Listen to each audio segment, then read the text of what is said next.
வணக்கம் மக்களே, வீடியோவை மேலே தள்ளிடாதீங்க. விவசாயிகள் எவ்வளோ கஷ்டப்பட்டு வீடியோ போடுறோம், ஆனால் நீங்கள் அதை தள்ளி விட்டுட்டு போயிடுறீங்க. ஒரு லைக் பண்ணுங்கள், ஒரு சப்ஸ்கிரைப் பண்ணுங்கள், ஒரு கமெண்ட் பண்ணுங்கள்.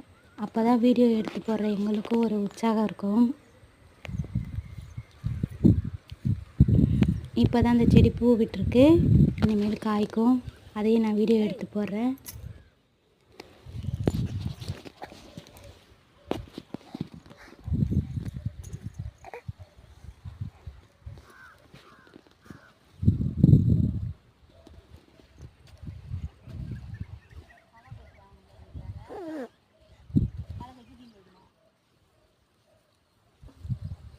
தக்காளி கன்று ஒன்று கம்மியாக தாங்க இது போல்.